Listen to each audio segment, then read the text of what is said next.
아무 생각 없이 글을 읽는 친구들이 너무 많아. 그래서 선생님 너무 충격을 받았어.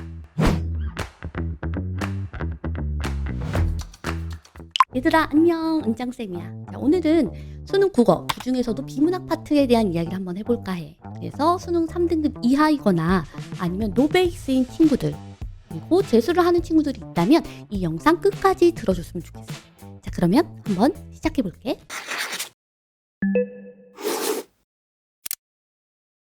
자, 시작을 하면서 질문 한번 던지면서 시작을 해볼까 해. 한번 대답해봐.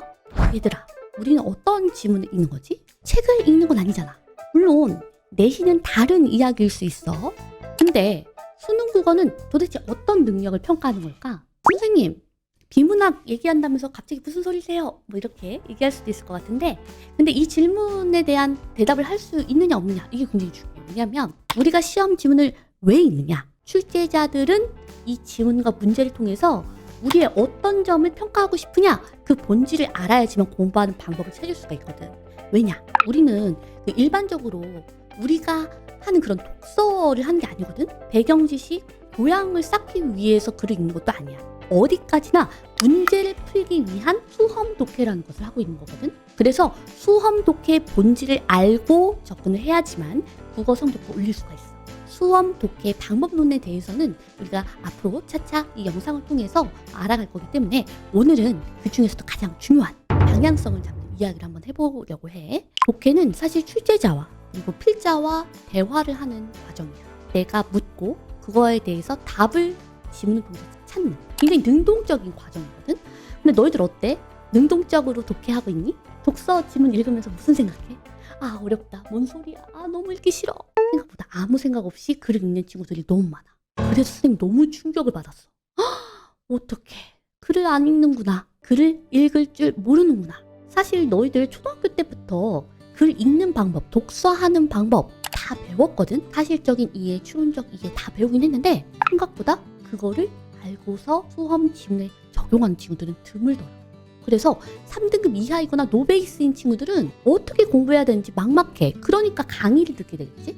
강의를 들으니까 선생님이 엄청 친절하게 지문 내용을 막 이해시켜줘. 막 그림도 그리고. 그리고 내가 하나도 모르겠는 얘기를 배경 지식처럼 막 이렇게 풀어서 설명해 주니까 아, 그런 내용이었구나 라고 생각을 하게 되는 거야. 그러면 너희들 어때? 이 지문 끝? 됐다? 이렇게 생각하지. 물론 내신은 다를 수 있어. 근데 수능은 그렇게 공부를 했다간 망해.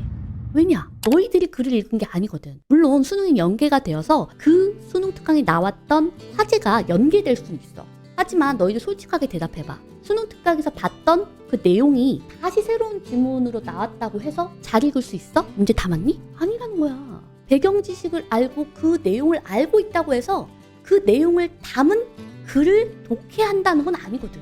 그건 다른 얘기야. 그렇기 때문에 우리가 해야 되는 건 그 지식과 내용을 담고 있는 틀, 도구로서의 글, 그거를 읽어낼 수 있는 능력을 키워요.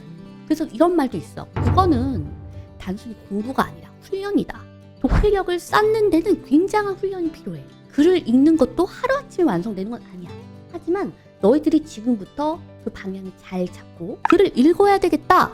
글을 한번 제대로 읽어봐야 되겠다. 제대로 접근을 해봐야 되겠다. 라는 의지만 있다면, 그리고 내가 알려준 그런 방법론을 적용하고 체화해야 된다는 그런 의지만 있다면 너희들도 충분히 해낼 수가 있어. 훈련을 하면 누구나 할 수 있다라는 얘기야. 단 방향성을 제대로 알고 있다라는 전제 하에서 말이야. 아까 얘기했어, 선생님이. 우리는 교양을 쌓기 위해서, 배경 지식을 쌓기 위해서 독서 공부를 하는 게 아니라고. 그래서 그 지식을 전달하고 그 지식을 담고 있는 틀, 그 지식을 전달하는 도구를 배우기 위해서 독서, 독해 공부를 하는 거야. 아무리 어려운 내용이 나와도 내가 글 읽는 법을 알게 되면 내가 필요한 정보들을 찾을 수가 있어. 수능은 그걸 묻고 있는 거야. 그 지식 자체를 다 알고 있느냐? 그럼 상식 시험이지. 그게 아니라 철학이든 과학이든 인문이든 사회든 예술이든 다양한 지식들을 전달하기 위해서 쓰여진 그 글들을 너희들이 제대로 읽을 수 있느냐, 100%다 이해할 수 있느냐, 이게 아니라 그 틀을 통해서 내가 필요한 정보를 찾아낼 수 있느냐, 효율적으로 그 정보를 처리할 수 있느냐, 그것을 물어보는 거야. 핵심 정보와 세부 정보를 구분하고 그 지문에서 결국 가장 강조하고 있는 정보가 무엇인지를 뽑아낼 수 있느냐, 그게 중요하다는 얘기야. 예를 하나 들어줄게. 자, 우리가 포털 사이트 굉장히 많이 이용하지. 컴퓨터나 아니면 우리 모바일로. 그래서 우리가 포털 사이트에다가 검색어 입력하는 과정, 그리고 너희들이 원하는 정보를 찾는 과정과 수험 독해를 한번 연결을 해볼까 해. 자, 봐봐. 너희가 지금 궁금한 정보가 홍대역 맛집이야. 시험이 끝났다. 시험이 끝났으니까 이제 홍대역에 가서 맛있는 맛집을 한번 가볼까 해서 포털 사이트에 홍대역 맛집 이렇게 검색을 했어. 검색 버튼을 딱 누르면 어떻게 돼? 굉장히 많은 게시물들이 나올 거야. 그럼 너희들 어떻게 해? 처음부터 끝까지 막 천천히 하나하나 읽지는 않지. 그 게시물 가운데서 내가 원하는 정보를 담고 있는 그런 게시물들을 찾아서 빠르게 눈으로 보게 된단 말이야. 어딨지 이렇게. 제목들을 탐색하면서 내가 진짜 필요한 정보, 홍대역 맛집, 그리고 또 그중에서도 내가 좋아하는 음식 스타일 있잖아. 그것과 관련된 게시물을 찾을 거야. 여러 게시물 중에서 내가 필요한 정보와 관련된 게시물을 클릭했어. 클릭을 하면 어떨까? 게시물이 딱 뜨게 되겠지. 그럼 또 마찬가지야. 뭐 거기를 다 꼼꼼히 읽어? 그것도 아니지. 이런 글이었어, 예를 들면. 자, 오늘은 화창한 날, 미세먼지 없이 화창한 날이기에 나는 오늘 홍대역에 가보기로 했다. 그래서 친구 A에게 톡을 했다. A야, 안녕? 이거 읽고 있니? 아니잖아. 어때? 뭐야, 얘는 뭔 소리야? 하면서 슥슥슥 넘기게 돼 있지.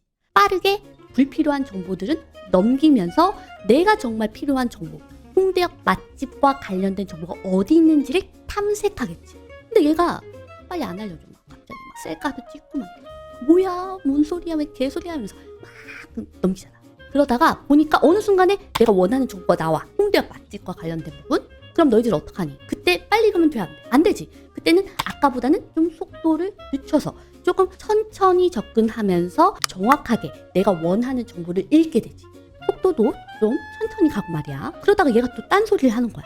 친구 A가 나에게 사진을 찍어줬는데 마음에 안 든다, 막 이런 얘기들을 하고 있어. 그럼 또 막 뭔 소리야 하면서 쭉쭉 내려가면서 너희들이 또 궁금한 정보. 그래서 맛집의 이 가격이 어떻게 되는데? 해서 그 정보들을 찾아. 그러면 그것과 관련된 것만 골라 읽어. 내가 원하는 정보가 나왔을 때 딱 멈춰서 시선이 멈추고 다시 천천히 읽고 머릿속에 정리를 해서 넣지. 지금 선생님이 설명한 게 수험 독해의 포인트야. 다 끝났어. 이렇게 하면 되거든. 선생님 무슨 얘기예요? 자, 지금부터 한번 정리를 해볼게. 첫 번째, 궁금한 정보를 질문해야 돼. 아까 우리 어떤 질문했지? 홍대역 맛집. 홍대역 맛집 어디 있지? 어떤 게 있지? 요새 핫한 그런 맛집 어디 있지? 이게 질문이잖아. 그리고 또 뭐가 궁금했어? 그래서 음식의 가격이 어떻게 되지? 나의 주머니 사정과 맞는가? 이걸 질문했잖아. 질문이 반드시 있어야 돼. 그럼 수험 독해에서는 어떤 질문을 해야 될까? 이 정보들 가운데서 출제자와 필자가 가장 강조하는 정보가 무엇일까? 핵심 정보를 질문해야 돼. 그래서 아까 얘기했던 것처럼 핵심 정보와 세부 정보를 구분하고 핵심 정보를 찾는 데 집중해야 돼. 왜냐? 이거에 대해서는 나중에 얘기하겠지만 핵심 정보와 선택지가 연결되거든. 문제를 풀기 위한 재료를 손질하는 거야, 우리는. 그래서 단락별로 가장 중요한 핵심이 무엇일까? 지문 전체에서 가장 중요한 정보가 무엇인가? 질문을 던질 수 있어야 돼. 자, 그 다음에 두 번째, 불필요하고 세부적인 정보는 약하게 처리해야 돼. 우리 시험장에서 이 많은 정보 다 처리할 수 있을까? 선생님이 막 설명해 주는 것처럼 다 이해할 수 있을까? 아닐걸? 선생님들도 그렇게 완벽하게 이해 못할걸? 짧은 시간에 그 지문을 읽는데 어떻게 모든 정보를 다 완벽하게 100%다 이해할 수 있니? 이거는 선생님들도 사실 하기 어려운 부분이야. 그렇기 때문에 우리는 정보들 간에 핵심 정보와 세부 정보를 구분하고 어떤 부분은 강하게 읽을지 약하게 읽을지를 결정해야 돼. 그 기준도 쌤이 알려줄 거야. 우리 아까 블로그 얘기할 때 그랬잖아. 막 얘가 막 셀카 찍고 막 친구 A한테 막 카톡해. 그거를 우리가 강하게 읽으면 될까? 안 되지. 우리가 정작 궁금한 거는 맛집이니까 맛집과 관련된 내용 어디 있나? 이거를 막 탐색을 했잖아. 그러니까 불필요한 정보는 과감하게 버려야지만, 그래야지만 속도를 낼 수 있어. 한정된 시간 내에 정보를 처리할 수 있다는 얘기야. 자, 그 다음에 세 번째, 필요한 정보, 핵심 정보는 당연히 어떻게 읽어야 될까? 강하게. 그리고 앞에 있었던 불필요한 정보에 비해서 조금은 천천히 읽어야 돼. 블로그 글 읽을 때 불필요한 거 막 넘겼잖아. 그러다가 내가 필요한 정보 나오면 어떻게? 딱 집중하지. 그리고 속도를 조금 천천히 하면서 제대로 읽기를 시작하잖아. 그치? 그거랑 똑같아. 그래서 필요한 정보는 강하게 조금은 천천히 읽어가면서 완벽하게 소화해야 돼. 100% 이해는 하지 못하더라도 핵심 정보만은 100% 이해할 수 있도록 해줘야 돼. 그래서 정보 간의 층위를 구분하고 정보 간의 강약 조절을 해서 내가 수험 독해, 즉 시간이 정해져 있는 한정된 시간 안에 문제를 풀기 위한 가장 중요한 재료를 손질하고 뽑아내서 처리를 해야 된다는 얘기야. 그래서 사실은 우리가 실생활에 하고 있는 것을 수험 독해에 그대로 적용만 하면 돼. 그래서 정리를 하면 이런 거야. 핵심 독해, 효율적 독해, 그 다음에 능동적 독해. 이 키워드를 앞으로 계속 생각했으면 좋겠어. 내가 이 키워드에 맞게 공부하고 있는지 한번 생각해보고 나는 도대체 어떻게 글을 읽고 있는가 점검을 해봐야 돼. 자, 그래서 결론을 얘기하면 너무 당연한 얘기일 수 있는데 다 근본적으로 우리는 글을 제대로 못 읽었기 때문에 글을 제대로 읽지 못하기 때문에 국어 성적이 안 나오는 거야. 아니 선생님 우리 한국 사람인데 한글을 모르는 것도 아닌데 무슨 소리예요? 저희를 무시하는 거 아니에요? 그게 아니야. 사실 너희들이 국어 성적이 안 나오는 거의 대부분은 글을 읽지 않기 때문이고 글을 읽긴 읽지만 잘 못 읽는 거거든. 그렇기 때문에 오늘부터 우리는 뭘 해야 되냐면 나 자신 한번 돌아보면서 글을 내가 어떻게 읽고 있는지를 파악해야 돼. 오늘 한번 수능 특강이라도 펴봐. 수능 특강 안에 있는 그 지문의 틀을 많이 보고 많이 반복해야지만 너희들이 정보를 담고 있는 그 도구를 학습하게 되는 것이고 글을 읽을 수가 있는 거야. 그래서 기출문제도 물론 중요하지만 수능 특강도 함께 공부를 해줘야 되고 매일매일 꾸준히 공부를 해줘야 돼. 강의를 듣는 것보다 비문학 독서 파트는 너희들 스스로 글을 읽는 게 매우 중요해. 강의에 의존하지 말고 그건 선생님이 글을 읽어준 거지 너희가 글을 읽은 게 아니야. 오늘부터라도 글을 한번 읽어보자. 소재와 핵심을 구분하는 것부터 우리는 시작을 할 거야. 그러니까 일단은 내가 한번 글을 읽을 수 있는지 체크할 것.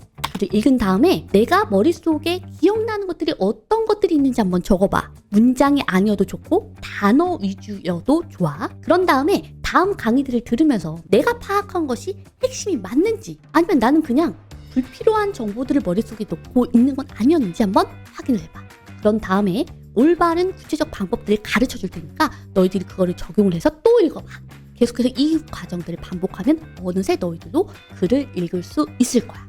쌤이 이렇게 강조하는 거 왜 한다고 했지? 너희들의 선배들, 그 똑똑한 선배들도 이해 안 돼서 다시 처음부터 공부를 하고 있고 다시 수능 텍스트를 보고 있다는 거야. 너희들은 그러면 안 되잖아. 수능에도 통하고 앞으로의 인생에도 계속 통하는 가장 중요하고 근본적인 것들을 해결해 나가자는 거니까 너희들도 좀 힘들더라도 같이 한번 따라오셨으면 좋겠어. 자, 그럼 어떻게 해야 될까? 수능 특강 일단 먼저 풀어보고 수능 특강을 가지고 기다리고 있으면 돼. 수능 특강 준비하고 끝까지 쌤 따라와. 자, 그러려면 이 채널 구독 신청하고 알림 설정하고 좋아요까지 눌러주면 더 좋겠지? 자, 수능 특강 들고 기다려 얘들아. 그럼 다음 영상에서 만날게. 안녕.